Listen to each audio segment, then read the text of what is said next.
So you got that degree. What were you planning on doing? Did you still have aspiration to focus on TV stuff? No, I mean, again, this is a very long time ago, and TV, like prestige TV, was not really a thing yet. So True. So we didn't even really know that was an opportunity. Okay. Like I was always sort of like interested in the idea of it in an abstract way, like, oh, people write these shows. Yeah. But in the Midwest, it doesn't process that. No. And it was like, I mean, I think there was The Sopranos, and like, I think Lost started sometime. I think Lost started while I was in grad school. Okay. And we were all really into it. Yeah. But there just wasn't that much. It wasn't like, oh, like go west, like you can make a fortune in television. That just it wasn't a thing.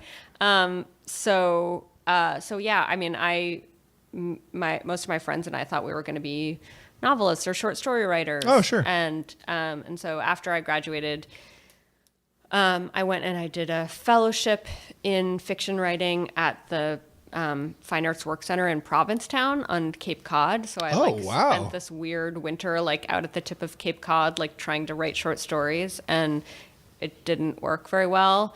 And so then is that a college?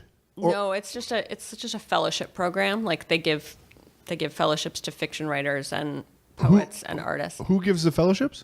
It's called the Fine Arts Work Center. It's just like It's just a fellowship program. I don't know what a fellowship program is. I don't think. Isn't that like a law firm gives you a fellowship? They pay for you to come. That's a different kind of fellowship. This is like an arts fellowship. Is just like it's essentially like a nonprofit foundation that Gotcha. That sort of gives. They're basically like grants. They say, here, come live here for a winter and Use our work on your resources. project, Gotcha. and we'll give you like a stipend and a place to live. Gotcha. And then are you around other writers? yeah, I was around writers and visual artists. Okay. So I learned something new today. yeah, so that's what I did for. That sounds romantic. Doesn't like Stephen King live up there and shit? He lives in Maine. Well, it's the same area. Yeah. Was that like super romantic? I'm picturing you on like the beach every morning, just like yeah. tink tink tink tink tink with a typewriter apparently on It was the. pretty lonely. It was pretty Oh, lonely. no. I mean, Provincetown is way out at the very tip of Cape Cod, and there's only like one road in and out. And Yeah. So when there's like a big snowstorm or something, you're literally cut off. Oh man. Like, and it gets dire. I mean, it may be different now. This was, whatever it was, 15 years ago or something. But we would go to like the grocery store in January, and there would be like 2 sad like pieces of iceberg lettuce, just like because they couldn't get produce in and out. So They probably had a lot of fish though. I don't know about in January. I don't know what the fish situation was.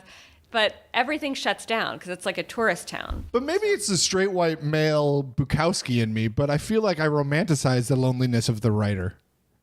On their retreat alone I think with the page. I think I learned something very important about myself on this fellowship because what I learned was that I don't have the capacity for loneliness that is required to be a novelist. So I think that's why I went into TV writing. That's fair. Yeah. I get it. Yeah. I don't have it either, but I do romanticize it for sure. Yeah. I think the best thing about TV writing is that you don't have to do it alone.